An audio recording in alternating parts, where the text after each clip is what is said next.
आज पोलिसांनी न्यायालयामध्ये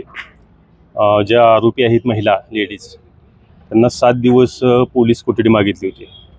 आणि त्यामध्ये त्यांनी काही मागणी केल्या होत्या. पोलीस कोठडी कशासाठी हवी तर त्यासाठी त्यांना मी अपोज केलं आणि ही काही नवीन गोष्ट नाही आहे. सर्व महाराष्ट्रालाही माहिती आहे की मंत्री महोदयांनी 2016 मध्ये ह्या लेडीजच्या बाबतीत काय केलं होतं आणि त्या केसमध्ये स्वतः सरेंडर झाले, माफीनामा दिला आणि माफीनामा दिल्यानंतर मी इथून पुढे कुठलाही त्रास देणार नाही आणि असं असूनसुद्धा त्यानंतर त्या महिलेला त्रास दिला आणि महिलेने ज्यावेळेस आवाज उठवण्याचा प्रयत्न केला, विशेषतः 5 मार्च या महिन्यामध्ये मुंबईमध्ये पत्रकार परिषदेमध्ये पत्रकारांनी काही प्रश्न उपस्थित केले आणि उपस्थित केलेल्या प्रश्नांना मंत्री महोदयांनी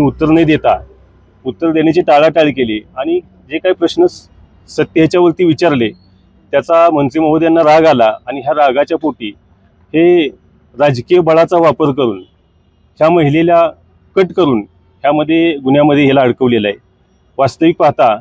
जो सरळमार्गी माणूस आहे, जो सर्वसामान्य माणूस आहे, तो विनाकारण कुठल्या महिलेला 1 कोटी रुपये देण्यासाठी जाणार नाही. याचा दुसरा अर्थ असा आहे प्रत्यक्षपणे की ह्या महिलेकडं ह्या मंत्री महोदयांचं काहीतरी गूढ आहे आणि हे गूढ नष्ट करण्याच्या उद्देशानं पोलीस यंत्रणेचा, पोलीस माध्यमाचा वापर करून तिच्यावरती हा खंडणीचा खोटा गुन्हा दाखल केला